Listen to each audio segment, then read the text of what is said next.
Howdy, you delicious people. I'm here today to talk about episodes 1 through 16 of the first season of 90s Spider-Man. I call it 90s Spider-Man because ultimately there had been several other titles that have gone into ultimately Spider-Man at some point. There have been Spider-Man movies, there have been Ultimate Spider-Man, Spectacular Spider-Mans, which a lot of people love more than this series. Ultimately, when going into all that, every single thing, even the thing I'm representing today and I'm talking about today, basically you can go through all of this and watch it all on Disney Plus, because ultimately Disney owns the rights for Spider-Man's animated movies. They just don't own the rights for the live action stuff. Even if it's like a TV kind of thing, there's some kind of issues with that, kind of, sort of. But they own the animated rights for everything, so ultimately they can do animated Spider-Man stuff till all the live long without asking Sony for anything. So, going into this, watching this, and still realizing that this one, you can see this on Disney Plus right to the second it's recording, but basically this cartoon done in the 90s still holds up. It's still a pretty good story. Reasonably, there isn't one like really clunky episode where they were kind of like they were making a lot of missteps until they finally hit their stride. There wasn't anything like that. It was just kind of like, okay, we have all these plans for every episode, and they were really kind of like knocking them all out in the park. A lot of people could ultimately say it's like, well, yeah, a lot of this, like, the one thing that I don't like about the 90s Spider-Man cartoon is it's basically just a copy and paste from the comic books uh, during that time. And it's like, well, yeah, like, when looking at it, there's several different things when looking at a bunch of stuff. When I would critique things, I would immediately just go, okay, this is a person that ultimately watched this and this movie, and then after that, like, copied and pasted from that movie. And because ultimately it's like, it's really hard to come up with a script for every week. But it seemed like this episode they were banging on all cylinders, and reasonably every single episode was like immediately just like they had like a blueprint for their entire like 60 some odd episode season. Like every single thing was like, okay, we have a plan for this character, we have a plan for that character, we have a plan for this. And then once they got to a certain point, they're just like, okay, what are we going to do now? But they easily pivoted. You can ultimately see where there are a lot of transitions, but when also looking at when they actually get into story arcs into this 90s cartoon, every single story arc has a severe importance to it. Basically, every story arc has the most important person in that story arc for you to be interested in hearing that story for 3 or 4 episodes. Like, I remember me, basically the only reason why I got up on Saturday mornings was just to watch Spider-Man, the animated show, the 90s show. And then after that was off, I'm like, okay, I'm going to go right back to sleep. Or ultimately, I'm just going to kind of I'm just going to kind of just stay up and watch something else, and then kind of doze off the rest of the day. That was my jam. That was my jam when I was younger. It was either that or it was like Mighty Morphin Power Rangers. And once they started to like transition through a lot of stuff, and every season was kind of different, it just kind of lost me. And I'm like, okay, I'm done. I'm done. And then I kind of eventually went back into it. And then again, I just left off again Then I kept would going back into it at some point. But going into these 16 episodes via looking at Mighty Morphin Power Rangers then and looking at it now, doesn't quite really hold up in my eyes, even though it's a great show. You can kind of realize, like, man, you know how many like transitional footage, reusing footage things that they that they reused. Like you kind of can start to see the strings for the magical act at some point. Um, but for this 90s cartoon, like, it still holds up. It still holds up, and it still really is just like, okay, we're going to plop down every single one of these characters. And reasonably, I think the only problem is we never really got to truly. I don't think we really got to know Peter really well. I don't think we really got to know Peter really well. I don't think that we got to really know MJ really well, or any of his.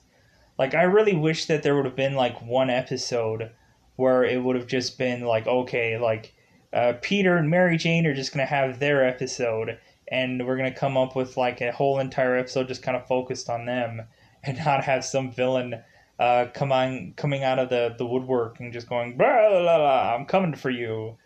Um, just so ultimately we can kind of have like a refresher, just be like, okay, here's Peter Parker, here's his mission statement, and this and that. It feels like we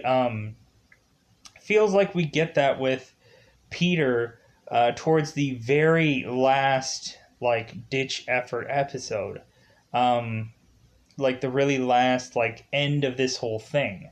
Then we finally get to the aspect of, okay, um, we really get to see Peter, where everything else is just so much action, so much stuff going on, that we kind of lose our main character at some points. But then again, when looking at the 2000-ish Tobey Maguire movies, Tobey Maguire wasn't like the greatest kind of setting up of character as well, um, to kind of do that, because ultimately you'd see Tobey Maguire cry a lot or get hurt or this and that, and just like, you know what? Looking at those movies don't quite hold up. But luckily, this series still does. So, let's talk about the 16 episodes in a very cryptic like sense. Eventually, we'll get into spoilers about this. I probably just wanted to take a long winded amount of time to just talk about stuff before I get into kind of kind of try to like get back into my brain set here. So, anyways, going into and kind of also talking about the show a little bit here and there. So we kind of have this like this this building of characters through every single episode. Every single episode is a showcase, and reasonably that showcasing is really not of Peter. The showcasing is really of who's the villain of this week, who's the which I thought is kind of bizarre. Like, I guess because they kind of figure, well, anybody would probably know his origin story, because reasonably they show you the origin story like in the pilot, or in the intro, but I don't think they actually really get into the actual origin story till like way later or something like that. Which they actually kind of back over and go, oh yeah, let's get into his origin story, because we had some footage for it, but we never really did anything with it. So, anyways, going into this, we ultimately have the guy who does the voice for Peter Parker. That ultimately I know him from some of those kind of like Brady Bunch live action movies, and ultimately knowing full well that he's done a number of other kind of voiceover works, which I think I just like watched the Teenage Mutant Ninja Turtles series, and I every time I listen to Leonardo, I'm like, is that the same guy from who played Spider-Man, 90s Spider-Man? Like, I think that's the same guy, and I'll probably have to look that back and see it, but it sounds just like him, so I'm assuming it probably is. Regardless, so every single thing is like these episodes felt like a very well-oiled machine.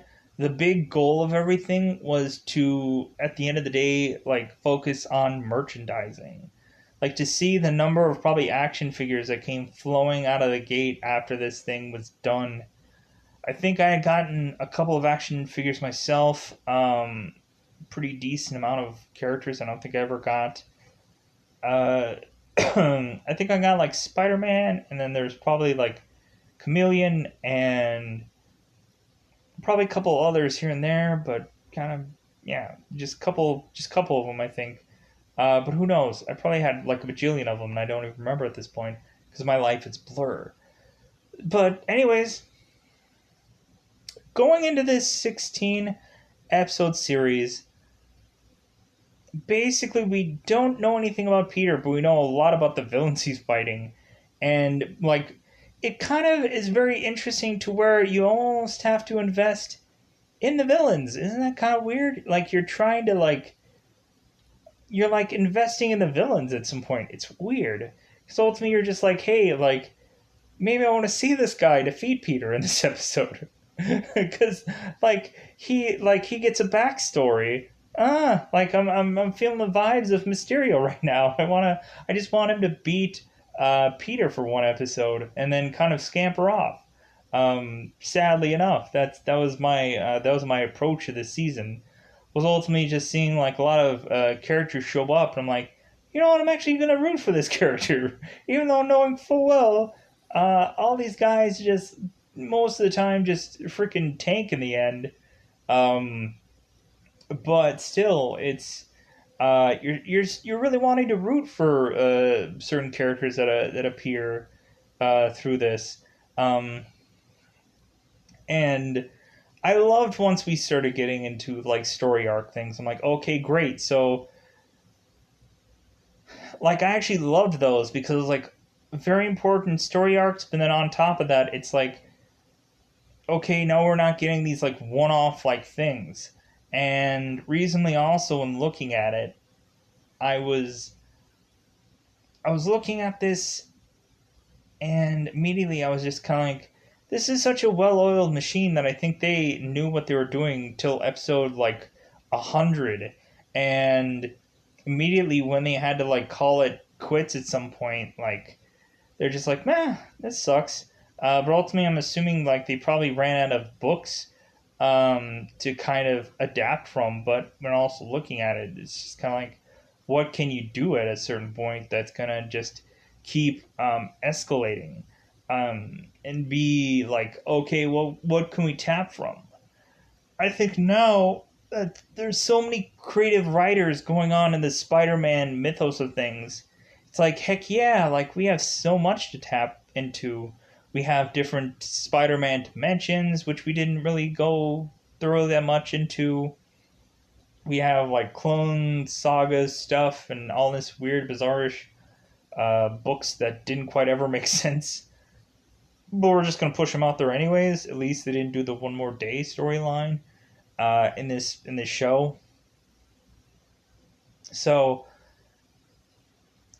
I think it's about that time to ultimately just kind of break down every episode. Because immediately I think I'm just gonna kind of go down and just kind of flop into okay.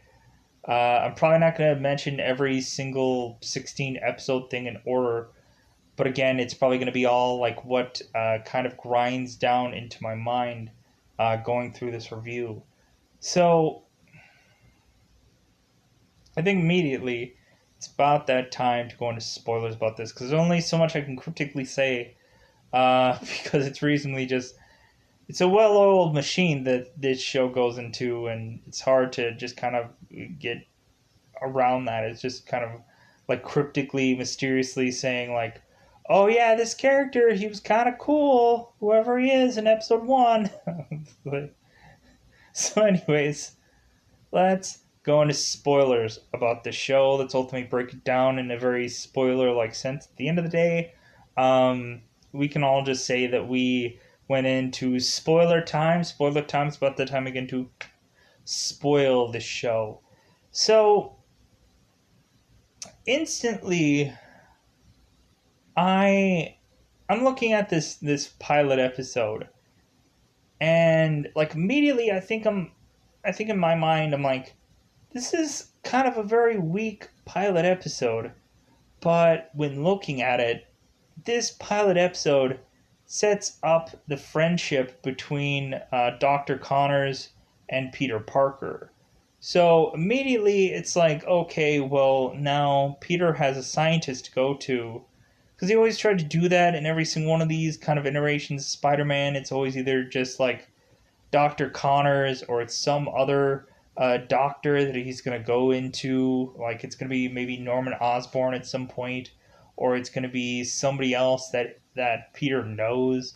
Um, I was thinking at some point it'd be great to just have like um, one of the gals that ultimately was in this 90s Spider-Man run where we have the one blonde girl with glasses that's the very nerdy girl, and I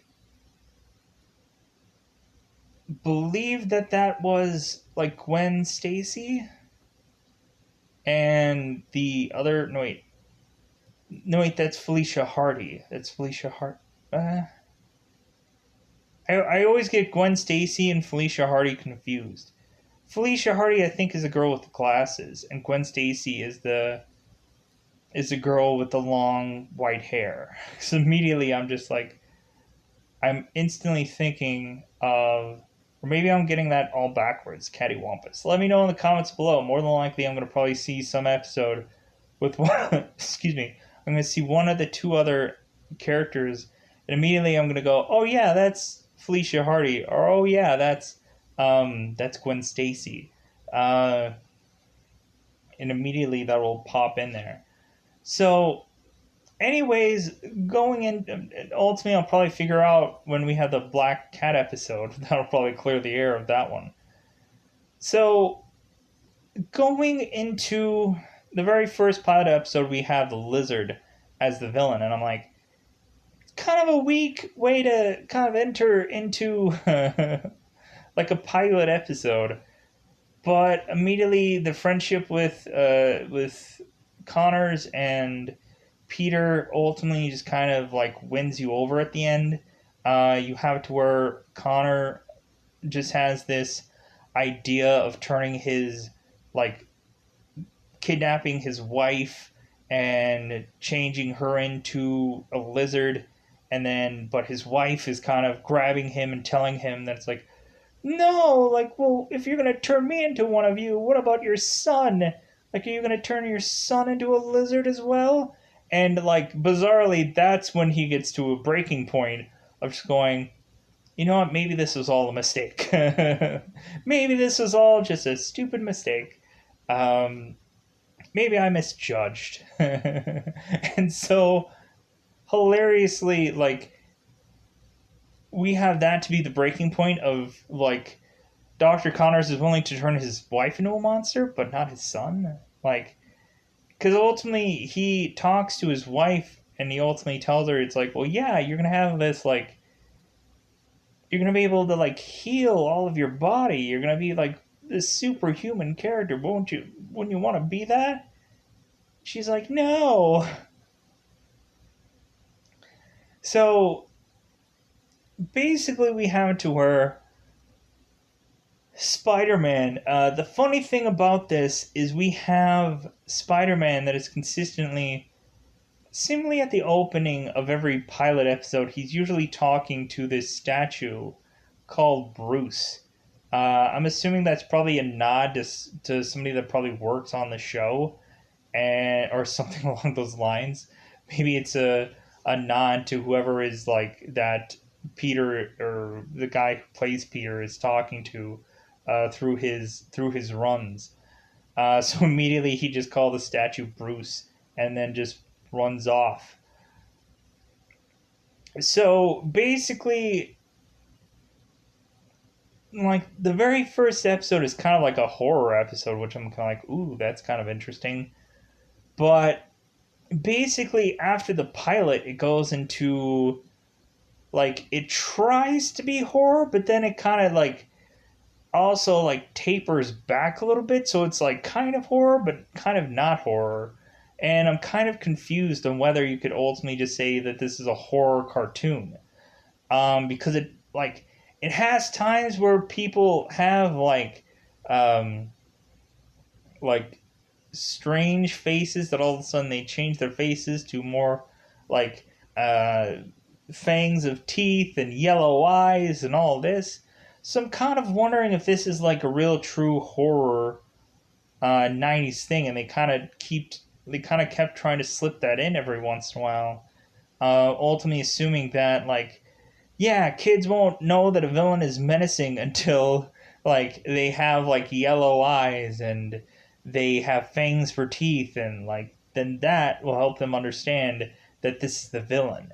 But again, I kept like throughout this run, I was rooting for the villains every single time. It was weird, because ultimately, once you give me a story of a certain character, like immediately I have to champion that character because I always know like exactly how the story is going. So you just are trying to fight um, you're trying to fight the broken record. You're trying to fight the way that things are supposed to go, because absurdly in your mind you're thinking into some alternate reality where every single villain just would repeatedly like beat Peter and then walk away from all of it. Because eventually, at some certain times, like in later cartoons, some characters actually did beat Peter and did kind of slowly but surely walk away to come back again. Um, and there are some certain characters that ultimately just kind of just had like played with their food and then just kind of bounced. They just kind of had fun with their food and then they just kind of like ran off, knowing full well they're gonna live to fight another day. So, anyways, we ultimately kind of break down kind of J. Jonah Jameson, and reasonably in this episode, we like there is kind of a very murky like what exactly does he do? Is he like a news reporter in here? Is he like does he have the Daily Bugle? Is he putting out newspapers? What is he doing exactly? But it seems like he's just doing everything. Um, so yeah, it just kind of like we like I thought we can confirm that it's like okay, he's only doing one kind of job, but instead he's doing like multiple different things. He's really doing like news reports, and then he's also doing newspapers and this and that. So it's like, but it's also like whatever story needs him to do also. So, anyways, going into us leading in to other episodes, there's probably something that I'm probably gonna forget here and there. Um, we ultimately have we ultimately have Scorpion that is kind of pushed in here fairly early. Scorpion, who is just kind of a schmuck that ultimately was paid off by J. Jonah Jameson to do some kind of crime, but then at the end of the time, Peter like figures him out, and ultimately, man, I'm kind of getting hot. Um, I'm kind of getting hot now. I was getting chills, now I'm getting hot. Um, so ultimately, we have a Scorpion that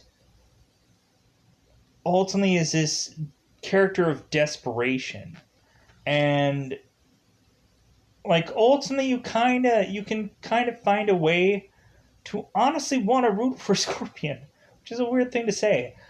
Just because this guy was humiliated and basically he got like repetitiously humiliated by J. Jonah Jameson, and he was like um mentally kind of like having a very difficult time processing what he was gonna do. and to a point where he was just kind of frozen, and this and that. Ultimately, we have like Scorpion just kind of like, we have Spider-Man that's just flying in, and then we have like Scorpion that's like flying in directly behind him, and he's like, man, he like just takes down his web, and then ultimately like takes like Spider-Man like pretty much down, because ultimately like Scorpion has the speed on Peter. It doesn't matter that he has the spider sense or not, because ultimately it's just like, well, he's basically fighting two enemies. And he's not only fighting Scorpion, but he's also fighting his Scorpion tail as well. So basically, once we find out that Peter is having to fight multiple enemies, like it's like it gets to the point to where it's a little bit more complicated, or there's a point where he has to severely like have some big shoes to grow into when he ultimately has to fight something that is well beyond his pay scale, let's just say. So eventually we have Scorpion that is like mentally shot, and J. Jonah Jameson is on his helicopter and he's watching Scorpion, and he's like, dude, you can unmask Spider-Man right now. You can find out that he is who he is. Blibbity blibbity bloop. What are you doing, you dumb schmuck? And the guy is just frozen. He's just like, he is having a very difficult time hearing J. Jonas shout at him repetitively. But like, it's also that his brain is switching from his normal self to now his like mutated self, because reasonably what is going on with Scorpion is that he's mutating much more so, more and more, into a Scorpion. So ultimately there's a whole like brain shift that ultimately he has to kind of tie himself onto, and become very vicious at some points with him not even realizing it. So we have it to where J. Jonah Jameson is trying to get to Peter to ultimately get some kind of camera on him so we can show the face of Spider-Man, because ultimately, again, like there's a lot of times when ultimately Peter is very much on the ropes, let's just say, and he ultimately is getting like freaking flomped and beaten, and what, and so ultimately we get to the juncture of once Spider-Man gets beaten, it's like, okay, the next thing is take off the mask. The next thing is to get some kind of picture of this guy unmasked. So ultimately we can show to the world who this person is. And every single time J. Jonah Jameson is trying to get close to that, he's trying to get a camera to zoom in, or he's ultimately trying to like go down to the ground to unmask this character. That's when the villain goes horribly awry, and J. Jonah Jameson has to leave for reasons, or he ultimately has to, in this episode case, he has to, like, it seems like his helicopter is going to kind of move out, because the helicopter pilot values his life more than he values the unmasking of Spider-Man.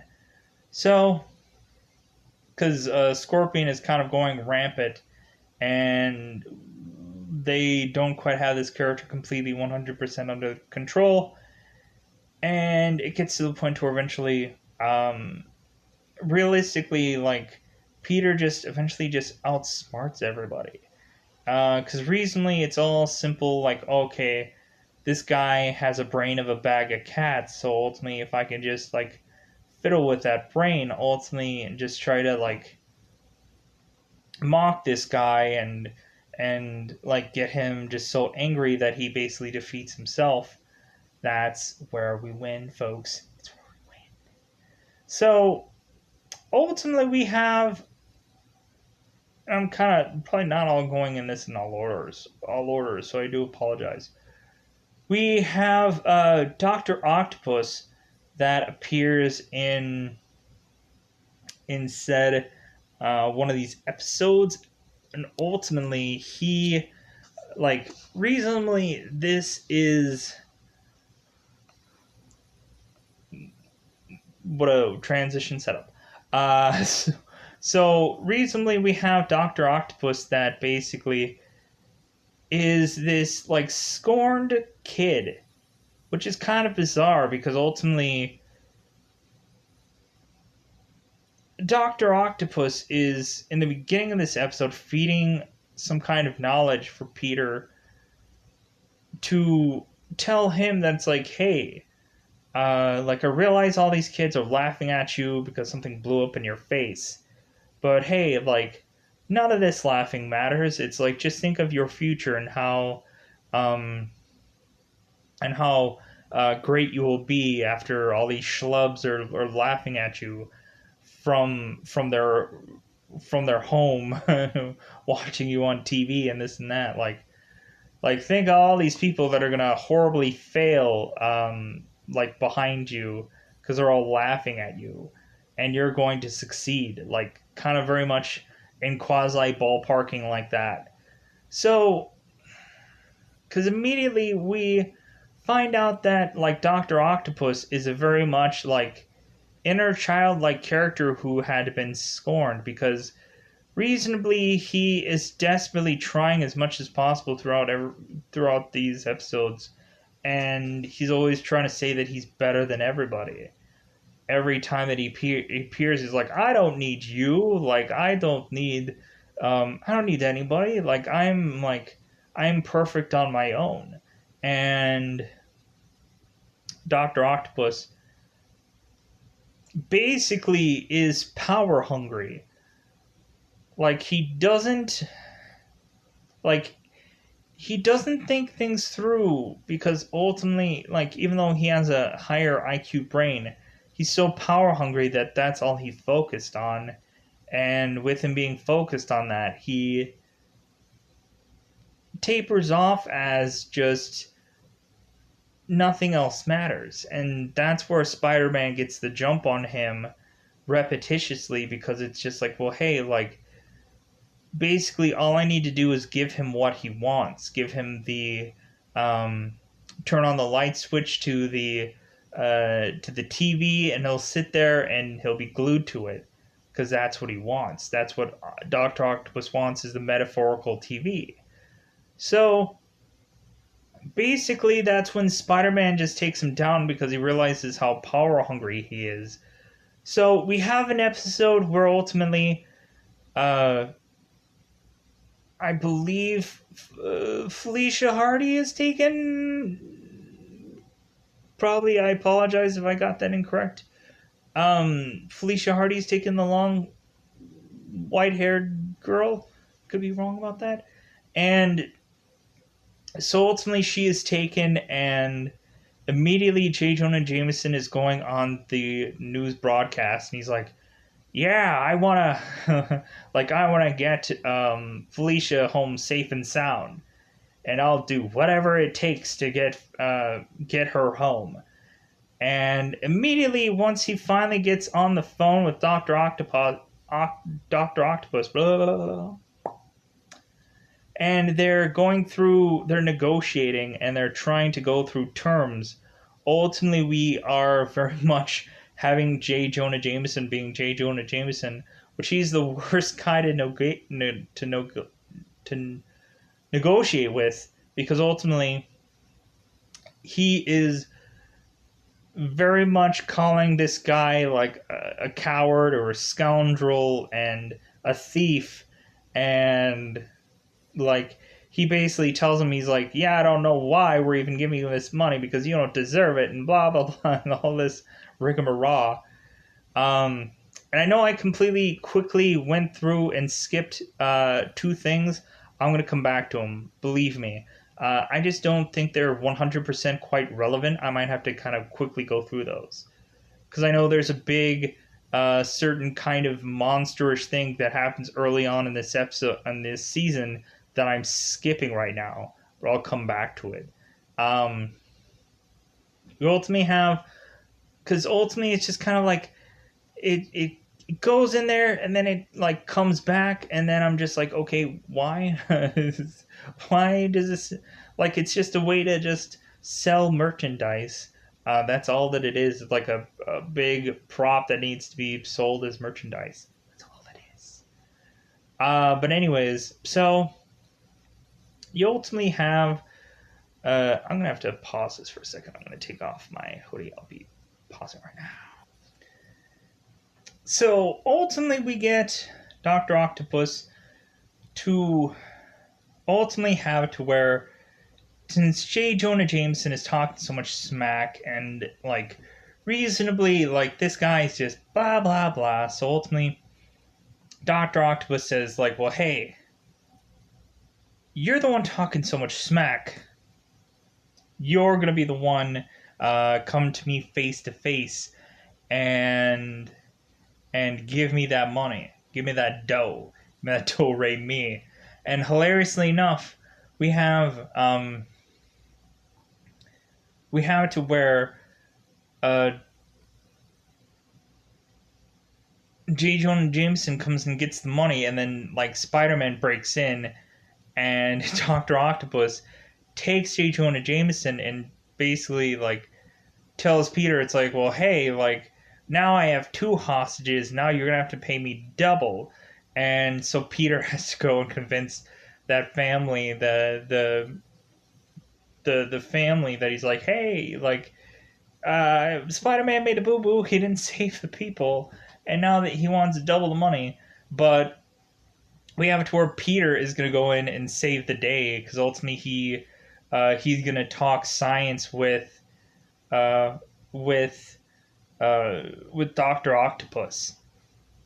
And again, this is a perfect thing to do, because as soon as you get a person that knows science, all of a sudden, like, that's when like Doctor Octopus is off his game, because he's like, oh yeah, you're just tickling my brain fancy, and this and that, and then eventually gets to the point where Doctor Octopus eventually realizes that Peter is trying to do some shady stuff and like throws him off, to where again Spider-Man jumps in and tries to save the day, and has this like this brain this brain kind of scientifically working out how they're like all these levers, where he's thinking, oh yeah, I'm gonna defeat Dr. Octopus if I push this lever, but then that same lever starts another mechanism that is going on right next to Felicia Hardy and Jonah, and so ultimately, like, Peter's just like, well, I can let Octopus free, and then like eventually it gets to the point where again, Peter realizes that Doctor Octopus and his science and that always went over. So basically, he has it where he lets Doctor Octopus free, but ultimately gets the thing that he desperately wants, because again, science, and basically like steel traps freaking Dr. Octopus, because ultimately, like, Dr. Octopus was like, hey, I'm not going to fall for that same trick twice, but then ultimately it's like, well, you will if you want this mechanism that you desperately want to make this machine work. And then it's like, well, I guess I should go and grab after that, and then eventually that's where Dr. Octopus gets hooked. And then eventually Peter saves his friends in the nick of time. So now we're going to have to go back and talk about the Spider Slayer things, the big mechanisms that I just didn't quite like. I didn't quite understand what these things were, but ultimately I realized that it was just a thing to have a big product to sell for people. It was like a big merchandising like ploy, like, hey, here's this big huge toy thing that everybody's gonna love. And I don't think a lot of people like remember that toy or ultimately had that toy or whatever, because it was so big, and it was like, dude, like, we're not gonna just buy into the Spider Slayer thing, even though they had like 2 separate episodes where the Spider Slayer things ultimately like hilariously, we have one Spider Slayer that ultimately breaks into this one party, and Peter eventually has to like take forever to take this thing down. And then in the next episode, like we have a even more supposedly better Spider Slayer thing with the older Spider Slayer, and then those things are gonna try and take down Spider Man, which of course they fail. So going into this, let's ultimately talk about pushing into. Is there episodes that I forgot about? We basically early off have Shield in this show, which I thought was weird and or bizarre. We have a whole entire episode tying in the Chameleon, and reasonably that Chameleon episode also ties into Shield. And like I really liked this episode. I really liked how it comes off kind of clunky because really when looking at it, the chameleon can turn into a number of people. So you would think like these people would just be like crazily like never be able to find this guy, and but every single time they bizarrely do because ultimately they always see his belt. His belt is a dead giveaway, which I thought was kind of funny. It's like, so all you have to do is to identify this guy, is to just see his belt, and you're good. So we ultimately have it to where Chameleon is very much wanting to seemingly go in and try to steal some highly valuable information from J. Jonah Jameson, and and it gets to the point to where we ultimately have it to where Jonah Jameson ultimately goes into Shield to get protection, um, because ultimately Chameleon wants to go uh, to this peace summit. So ultimately, he thinks that if he goes into and steals certain identities of certain big named people that are going to be tied to this peace treaty event, that ultimately that is Chameleon's way in. He wants to steal identities, and ultimately we have to where J. Jonah Jameson had some photos of certain characters that he put them as obituaries. And so immediately, while Shield was going after Chameleon, Chameleon was trying to steal Photoshop information for Nick Fury, but Nick Fury didn't know about that. So reasonably, J. Jonah Jameson is called into this helicarrier, which is kind of quickly showed off. And but it doesn't really seem like Shield at first. It's just kind of like we don't want to put on the Shield logo. We don't want to really make this look like Shield. We just kind of want to make these characters look like very vague looking like blue suited guys, and then we'll just call them Shield later. So eventually, we get Shield that is ultimately talking to J. Jonah Jameson. He's like, yeah, like we have Chameleon that is stealing very much important information, and so now ultimately when Chameleon is gonna come back for that, because we know he is.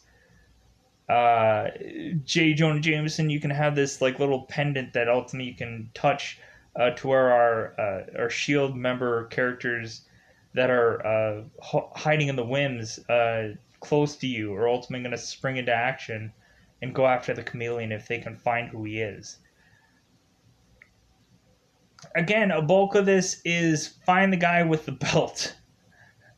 That is this entire episode. It's find the guy with the belt.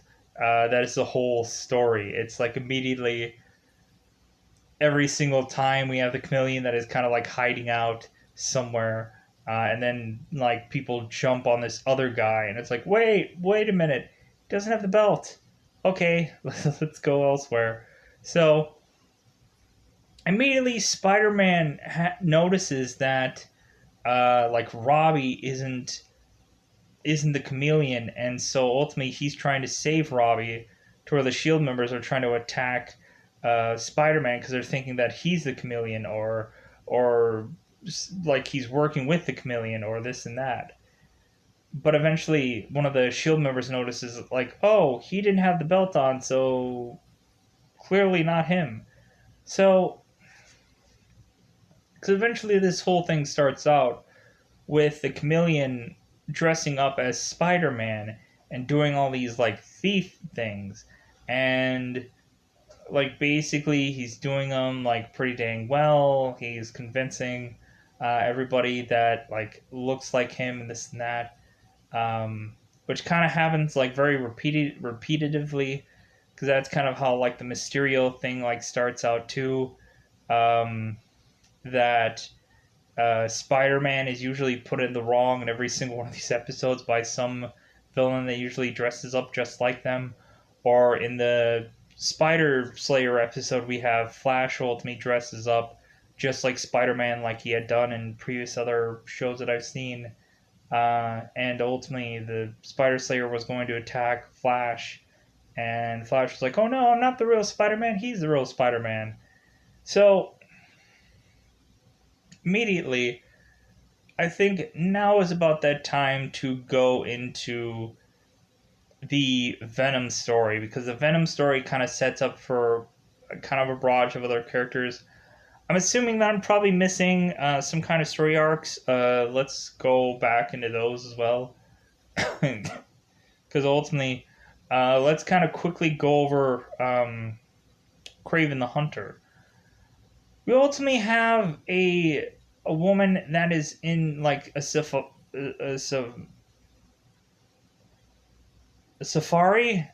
with this guy that ultimately she is really falling in love with, because ultimately there's some there's some snake that ultimately tries to attack this woman, and Kraven grabs the spider and kills it. To her immediately, she's like, you know what? Like this guy, like he's just like he's a man's man. He's gonna like tear down an entire like dinosaur if he has to kind of win me over, to the point where basically he ends up doing said so at some point. So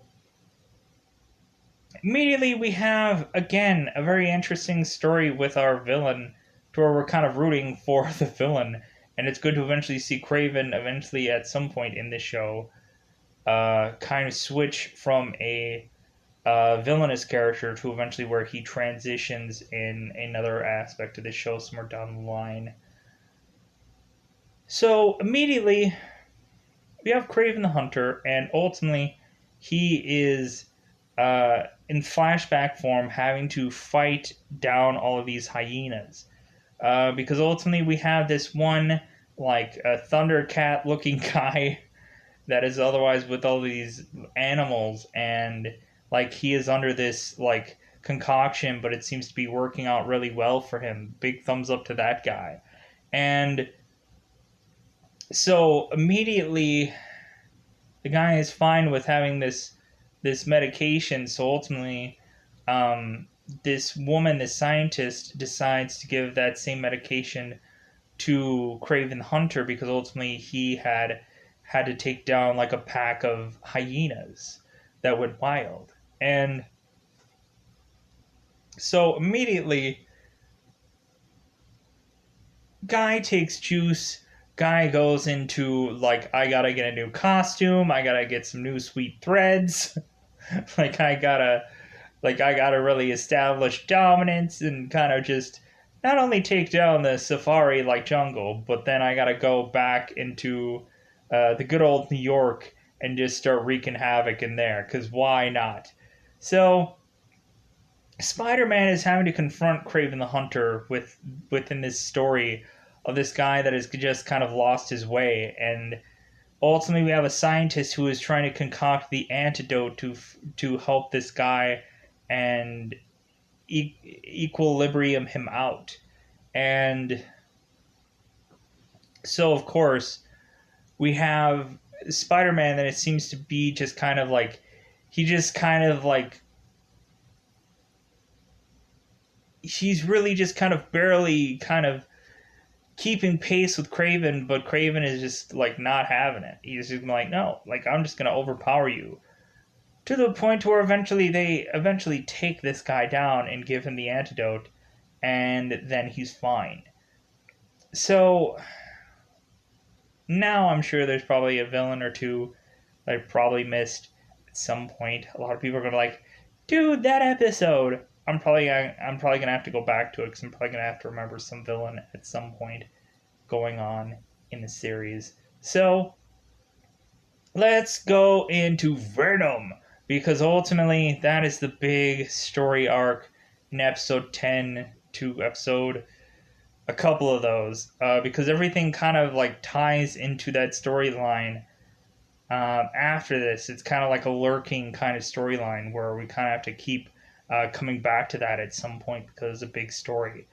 So ultimately, we have, of course, the easiest story to get a space atmospheric thing going on. We don't have God, what is it? The secret war that gives Peter his suit. We ultimately have to alternate route this and give him his suit via J. Jonah Jameson coming back from space and thinking, hey, what's that black stuff? That black stuff that seems to be just kind of gooping. You know what? That looks pretty cool. Like J. Jonah Jameson Jr.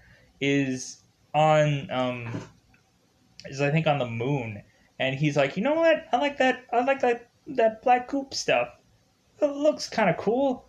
Maybe I can bring it home, and everybody will be like, yeah, this is some cool black goop stuff. It's good that you brought this home. So we ultimately have it to where they bring this black goop stuff home, thinking that everything is going to be okie dokie, artichokey, and basically as they are trying to land said spacecraft, immediately the black goop just gets all up in everybody's grill, gets everyone all up in their faces, and they're just like, oh my god, we're gonna have to make an emergency landing, and just kind of land like right next to some bridge.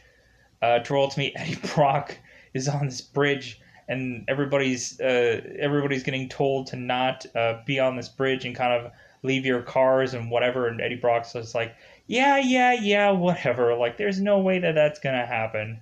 But ultimately, like, Eddie Brock is thinking about this being like a picture perfect opportunity. Because I didn't realize how many times, like, right out of the gate, that Eddie Brock was incorporated in this story. I didn't realize, like, even at the pilot, they're having, like, Eddie Brock being this, like, fledgling, like, quasi-competitive photojournalist to Peter. Because ultimately, like, Peter always leaves this guy in the dust to ultimately, like, Eddie is consistently left with egg on his face to the point of, like, him thinking that he has some photo of Spider-Man, and it ends up actually being Flash Thompson, which is not the legit Spider-Man. And so, of course, Brock with egg on his face, but he's gonna consistently get egg on his face until ultimately he is driven to the point of just utter insanity. So, but at least he doesn't find religion in this series. I guess that's one good tying thing. So, immediately we go into this story and have Eddie Brock just consistently egg on his face. He's getting fired to the point where he tries to go to another job. He ends up getting fired from that job because egg on his face repetitively every time of the day. So, because ultimately they do these like $1,000 photo contests, and again, Eddie egg with his face. That's how he lives his life. It's just consistent plopping every single episode. So he desperately tries, but you know what? Eddie doesn't really do all that great business until episode 10, and then he goes gangbusters. So basically, we have Eddie who is at this just this bridge, and he's like, you know what? I'm gonna take some photos. Like I'm gonna try to like desperately make some money because I'm the only one in this. Like I'm the only one around this spot, so I might get some pretty decent shots to sell somewhere. And so basically, they end up eventually like landing said plane. It ends up being, of course, that Spider-Man saves said plane, and everybody's like, "Huzzah! Good times!" And there's a little bit of that black stuff that kind of just pours on out, to where eventually, like Spider-Man, is seemed to be like always in hot water, to where like immediately he's kind of like sewing up his shirt, trying to fix his shirt, or fixing his suit, and immediately he just kind of goes to the point where he just throws his suit off to the side. He's like, you know what? I'm just kind of done, and I'm just kind of done for the day. So Black Suit eventually gets all up in Peter and gives him this nightmare about him like tugging war back and forth. The thing that you see in the intro every single day when you watch this show, if you don't skip the intro, where Peter and Venom are fighting back and forth, good and evil, and ultimately evil wins because it's stronger, and so Peter ends up getting consumed by the black suit. So ultimately, we of course, in very Spider-Man 3 like way, end up having Peter just wake up in the middle of nowhere, upside down, and he doesn't even realize that he is fighting crime.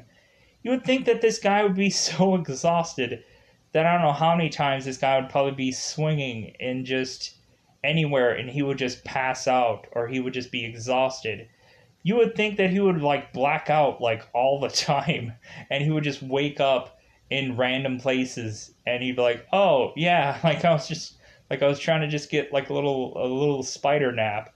Um, yeah, you would think that that would just be a thing he ultimately just does at some point, because ultimately you would think he would get that exhausted or that tired from like fighting crime like a billion hours a day, that ultimately he would just get so exhausted to where he'd be blacking out or passing out or just waking up somewhere in the middle of nowhere, and he doesn't even realize it. You would think that this guy would have a ton of just like like to where it's just every single day this kid would just be like, yeah, I just battled Dr. Octopus for 4 hours straight, and you would think he would just be like, you would just see him like clinging on to some building somewhere and just fast asleep. That would be like a hilarious joke that I think they've never done in any series, but you would think that this guy would just play with that just because of how like exhausting his life must be. So getting back into it, we ultimately have Peter who is ultimately saying, "Oh wow, this is great." If anything, kind of the same moments of like Spider-Man 3 where he's lifting the fire truck and he's like, "Yeah, this is like I'm way stronger than I was. Like I ultimately couldn't even lift up a vulva and this and that." And it was kind of like really playing down how weak Spider-Man really was, and how this host, this symbiote, is like way upper echelons better. So Peter is feeling so confident that he ultimately realizes that the suit can change clothes to his every whim. So he's ultimately just like, you know what? Like I'm kind of like feeling good about this suit. You know what? Like how about instead of just wearing same old normal stuff. I just get into some like Steven Tyler Aerosmith attire, and then eventually after that he breaks into like, you know what, I want to wear like a Italian suit. I think I've deserved this, like some high quality fabric and stuff like that to kind of just feel good. So, and eventually we have Peter, who is ultimately going and meeting his old pals, Flash Thompson and the girl that's with him, and they're just kind of like talking about what their things are going on for the day. And Flash kind of throws some shade. He's like, "Oh, so are you actually going to be in class today, Peter?" It's like, because this guy has a really tough time trying to make it to class and try to make it to all these things because of the fighting that he's doing. Flash, what a douche. So ultimately, finally, Peter is just like, you know what, I've had enough with you, Flash. Like, I want to just get right into your face and just ultimately say, hey, do you want to, do you have something to prove here, Bucko? Do you need something you want to get off your chest, hombre? And Flash is like, whoa, like somebody finally grew some grapefruits today. Somebody eat their Wheaties. somebody grew a set today. And so ultimately Peter is it's just like, of course, we're seeing this turn of this guy who, for the first time in I don't know how long, has a time where he doesn't have to look down on everybody. So ultimately, him getting this suit is just like, okay, he's starting to feel good about himself because there's a lot of times where he defecates himself, where a lot of times he's just moaning and groaning about like, God, why can't I just get a girlfriend? Why can't I just like, why can't people just accept me? Why can't people just hug me and tell me I'm gonna be all right? like like Peter desperately wants that from everybody, is for them to just like treat him treat him treat him good and just ultimately accept him. And then also just like all the women are just going to start to accept him and this and that, but ultimately they don't realize that what are the reasons why he's always gone all the time. So eventually we finally have to like relent and give Peter a date, because ultimately things are going so well with him getting this black suit that he's like, hey, yeah, I'm really crushing crime right now. And so ultimately they're like, okay, well, how about you get a girlfriend? And so then eventually gets to the point to where Peter is kind of starting to go out and dates with women, and like he thinks that everything is quasi going okay, but then again, they're also going horribly awry because he's way too confident. He's just like the guy that's finally just like, yeah, like I have this girl and everything's gonna go great.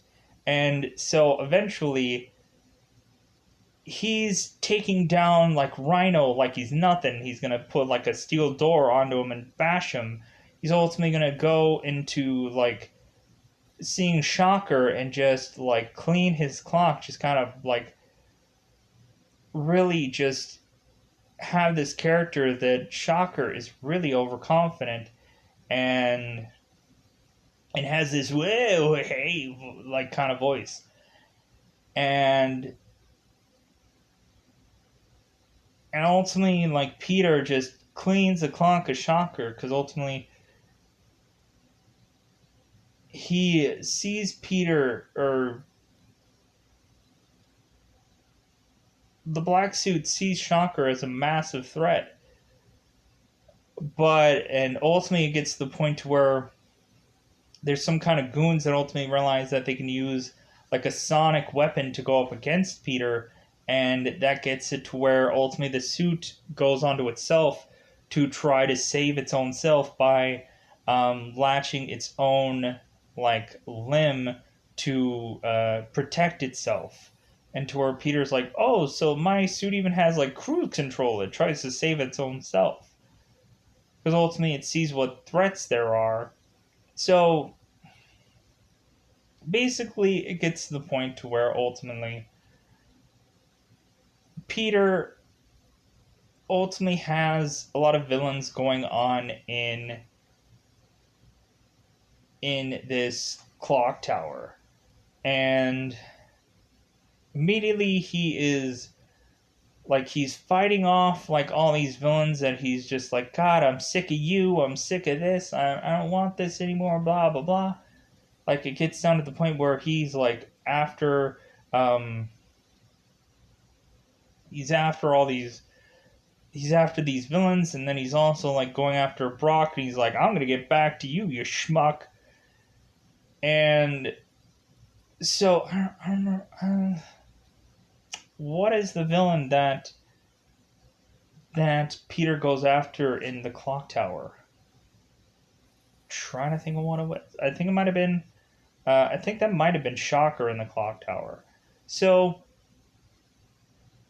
immediately we have us to figure out that Peter is starting to notice that the whole Sonic thing is really this suit's weakness, and so immediately we have it to where Peter just gets the sonic blast and gets to the point where the entire suit just kind of just tapers all off.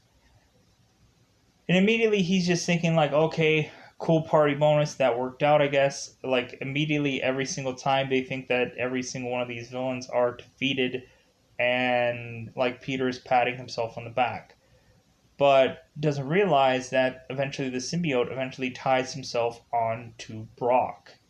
And then Brock basically has these whole entire sequences of him doing these bench presses and him like holding a picture of Spider-Man, and he's like, yeah, like he crumples up the paper, and he's ultimately wanting to seek his revenge.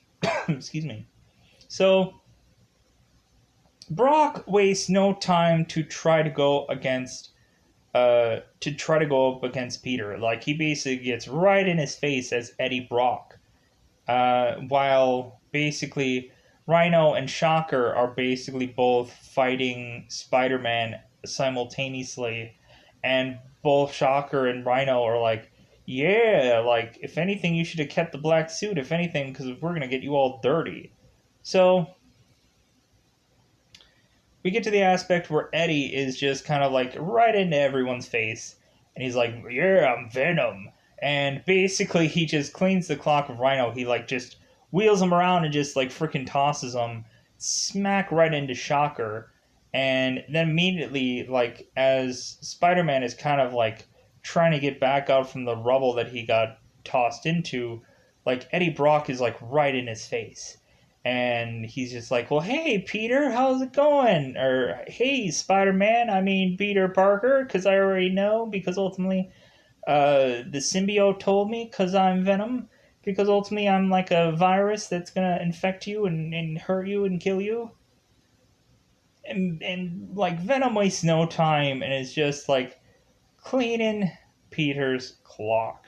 If he already wasn't already, like, beaten up by Rhino and Shocker teaming up, because again, once you get like Peter to go up against more than one villain, man, does he get like he gets whooped. He gets whooped. So we have Brock that is just clearly outmuscling Peter to the point where eventually he rips off Peter's mask, and he's like dangling Peter over the side of the building, and he's like, "Yeah, like get ready for your close up, Mister DeVille. Like get ready for your close up, Parker." And you have J. Jonah Jameson that is trying to scramble to try to get a camera and then to try to get a close up on Peter Parker's face, but like Brock is just continuously dangling him around to ultimately it gets to the point to where Jonah can't get the close up, and eventually Peter just figures out how to try to get out of this dangling trap, and eventually he just shoots a web on his face to just be like, okay, well, this is going to be my temporary mask until I can find my other mask at home. So we eventually have it to where Peter has to come up with another way, or a way to kind of like, okay, I'm not going to do the exact same journey of which to try to get rid of the suit before, because that didn't 100% work. So I need to like get a real justifiable way of beating Brock. So that's when J. Jonason's J. Jonah Jameson Jr. gets a spacecraft named after him, and that spacecraft is going off to space again. And so immediately, Peter is like, "Hey, like, well, this whole thing started from a thing from space, so now we're gonna try to send this thing back up there." So Peter is trying to coax Venom into this like rocket thing, and immediately Brock slash Eddie is like uh, complaining about how loud the sound is and this and that, and like Peter's like, well, that was the whole goal all along. And so basically it gets to the point to where the suit can't handle the noise, and eventually we get it to where Peter ends up um, eventually webbing the entire suit onto the spacecraft. Spacecraft goes off, boom goes the dynamite, supposedly solving this whole problem, but really it's never gonna get solved. We're gonna keep having this alien symbiote just continually coming back, because that's just the thing it does. So basically, after this story arc, we go from that story arc, which took a couple episodes, and now we're gonna go into another story arc, and then eventually leave off with a hero that appears, and then that's where we're gonna leave off. So immediately after we have this big story arc of Venom, right after that we just like, hey, how about we just throw the entire Sinister Six at Spider-Man, because we basically have kind of rerun through some of the villains, and like Rhino and Shocker really didn't get a real true origin story, but we just gave them 2 episodes, so meh. So eventually they have it to where they have Fisk ultimately just stubbornly wanting to beat Spider-Man, so he figures out a way to concoct a masterful plan of having this whole entire Sinister Six team. Ultimately, and we have like a whole entire story of also about like Hobgoblin, where Hobgoblin does like ultimately he plays for Oscorp, and then eventually he plays for Fisk, and then he goes back to Oscorp. There's a whole rigmarole about Harry Osborn trying to figure out that his kid is more important to him than his life's work. There's a whole episode about that I kind of am gonna quickly skim over right now, and then we go into Sinister Six. So Sinister Six, and the voice of Hobgoblin, of course, is Mark Hamill. Joker, of course. So immediately we go into Sinister Six, and reasonably we have it to where a very convenient, okay, well, anybody who wants to break into a prison can just easily do it, especially if it's Fisk and he has a bajillion dollars. So ultimately we have Fisk breaking into prison with his little bot to give Chameleon his belt back. Bizarrely, it ends up one of the guards ends up looking into Chameleon's cell and sees some warden. And he's like, "Hey, warden, what are you doing in there?" And I'm like, I wouldn't be second guessing anything. I would just be like, "Oh, hey, warden, you're in here. Sucks to be you." And I would just like, I would not say anything. I'd just be like, "Nah, sucks to be you. All right, well, when we, um, when we open the doors in the morning, like, hey, we're gonna work this thing out to figure out what's going on with you." But immediately, this guy's so curious, so ultimately he opens the door of the cell, and the warden basically transforms into this guard and incapacitates the guard, and puts him in his puts the guard in Chameleon's cell, and then eventually opens up all of the other cells for all the other villains. gets them unlocked, and eventually they go for all their junk. And eventually, Chameleon is told that there's some helicopter waiting for them in the middle of this cell block yard. They all jump into there, meet Fisk, and then ultimately they have to do this like all hands in moment to ultimately cement that they're all going to work together. Because a lot of them are all thinking that they're like, hey, how about we work individually again? I still have another master plan cooking in the works.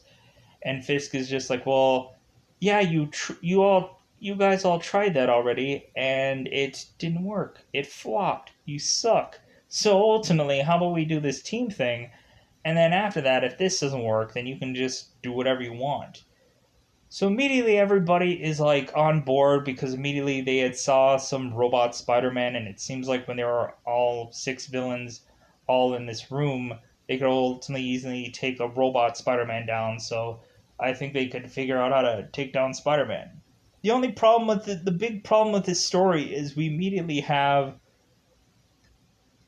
Peter losing his powers completely at the worst time. Um, it almost kind of gets to the Spider-Man no more kind of journey, to where ultimately he is at like 2 seconds of time thinking that, hey, maybe I can just be regular Peter Parker and go on dates and you know get some sweet uh, grades and stuff like that. But basically immediately with that Hobgoblin story where Peter had went and did an apartment with Harry, and Aunt May got hurt while Hobgoblin was um, storming into Harry's house. Like immediately, I think Peter is still going back to that, where it's just like, well, I just can't not help and try to help people. And again, they eventually go through the same route of basically stealing Aunt May to hold her, like, technically hostage. So, we go into this story, and we have Peter who is losing his power, his sticky thing, his sticky fingers aren't working, but he still has spider webs, but, like, his strength is leaving him, he's, like, his sticky fingers are leaving him, and ultimately, like, he's at some point going to sleep and waking up 2 days later, and all this and that, and just having like a lot of sleeping issues. So we eventually find out that eventually Peter is going to have a problem with eventually like his mutation is getting more aggressive, and that eventually it's going to mutate into something that is beyond human. And so immediately we have Peter that is very much desperately trying to still use his power where his power is kind of on and off.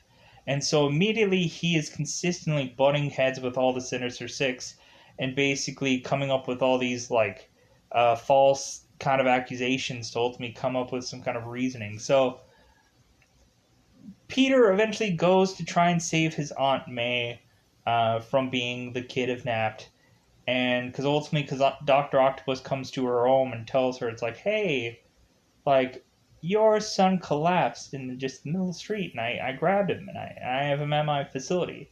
And then basically they write Peter a note saying, hey, we have your aunt hostage, sucks to be you, find Spider-Man, love the Sinister Six. And so ultimately, Peter goes out there without any seemingly powers. He's like walking up to the headquarters, and immediately the villains are just like, "What is going on? Like he didn't swing in here? Like did he not have a master plan and this and that?"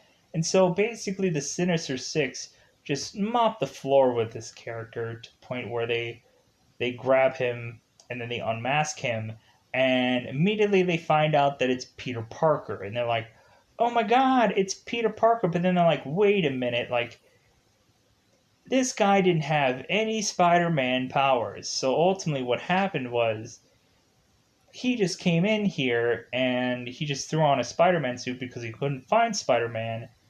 Yeah, and then like so basically they have to kind of put up a front to kind of coax Aunt May into thinking that Peter is okay, and so eventually like it gets to the point to where Spider-Man is gonna have to keep going into uh, coming into fray and ultimately try to take down the Sinister Six, but ultimately he just masterminds them all. He ultimately, at some points, when he's in the Spider-Man costume, he ultimately tells Rhino that he's the Chameleon, and to throw everybody off to throw Peter Parker off the scent from last time, and so eventually it gets to the point to where everybody is pointing fingers at all Sinister Six members. Rhino is beating the crap out of Chameleon. Then everybody is like fighting everybody. It seems like everyone's ruffling everyone's feathers. Like Dr. Octopus is ruffling Scorpion's feathers, and like everyone's just butting heads.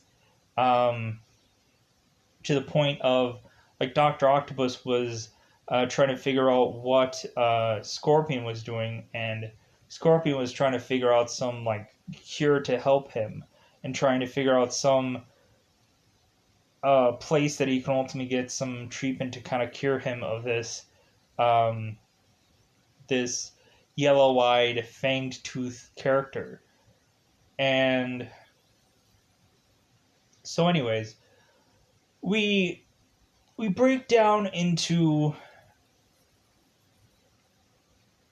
all the Sinister Six are just like basically knocking over one another and taking themselves all down to the point to where it just gets to the obvious point of Peter is just gonna like easily just outsmart all these characters and take them all down, and basically it's just he just outsmarts them all.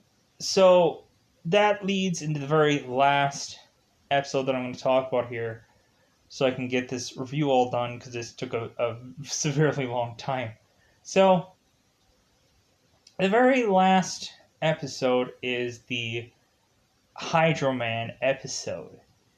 And, like, this is like the origin story starting out for.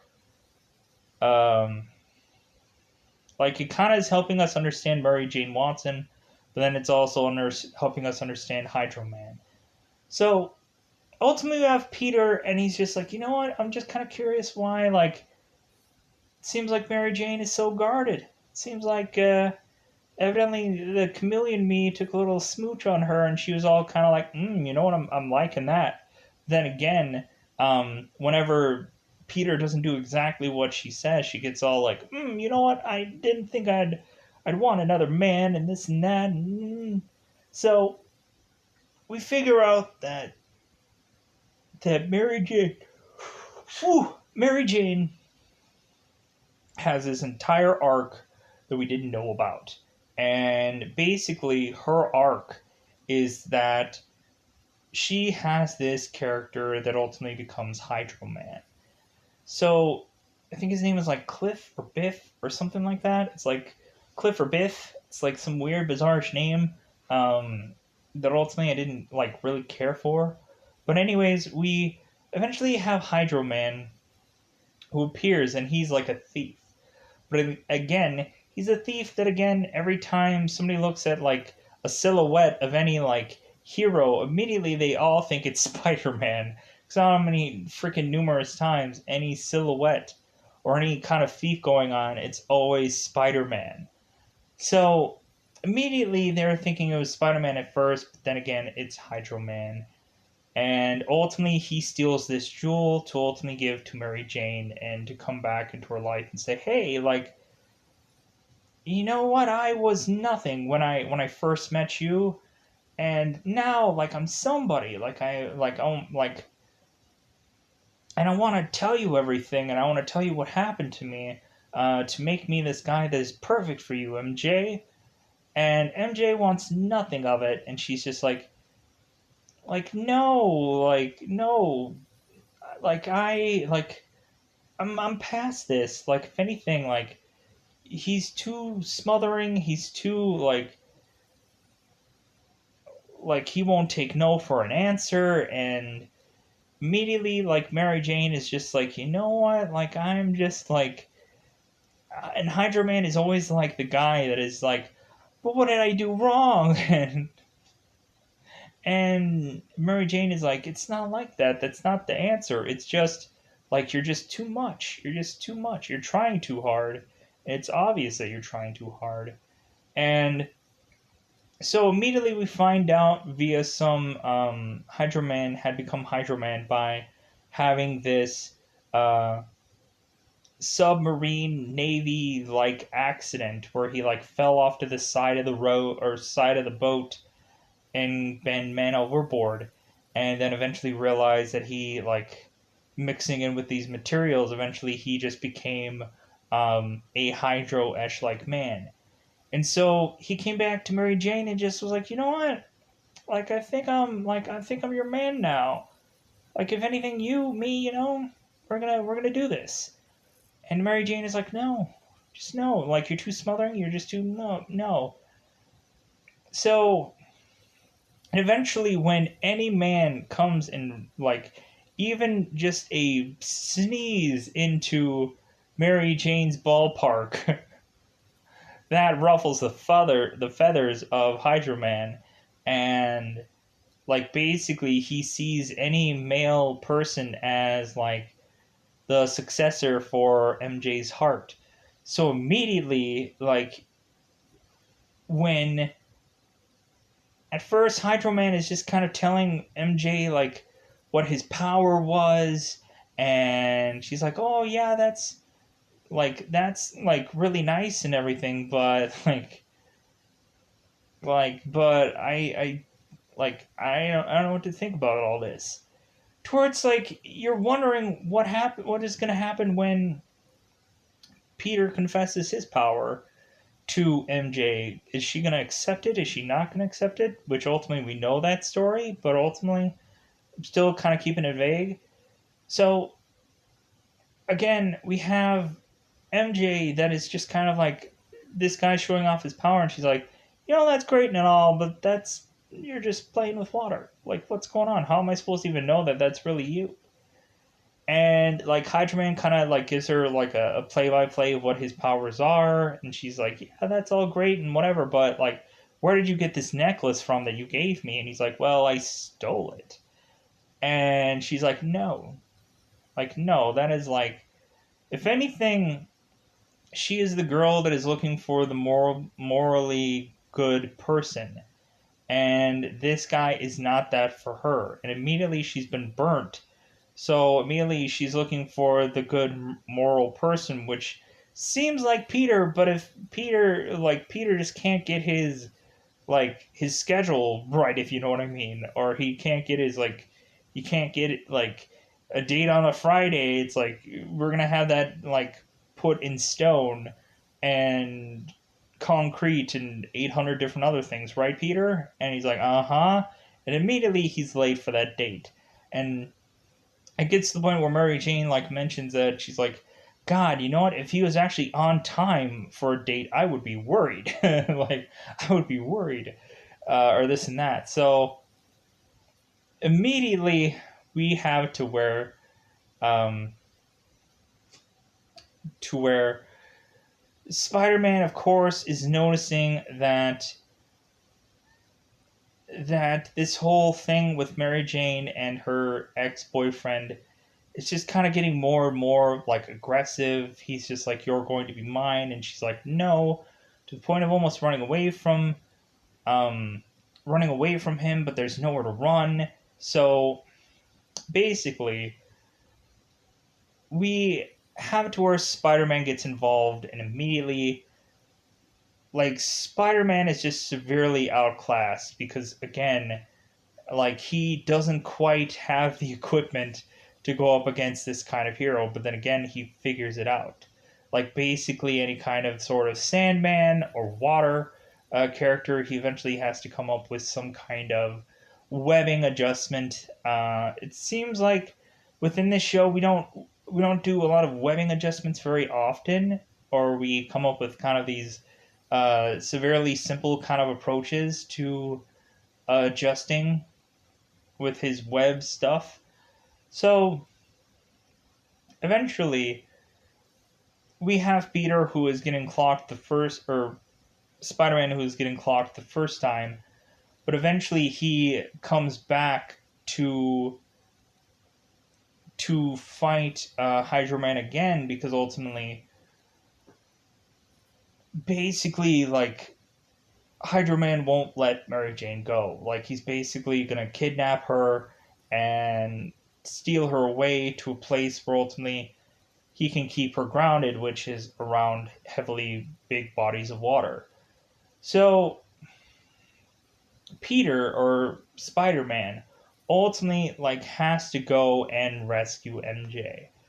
So eventually he decides to um, really very much kind of like fight Hydro Man to just kind of keep him interested, but like kind of continue to back away to eventually get to the point where Hydro Man just keeps going after MJ and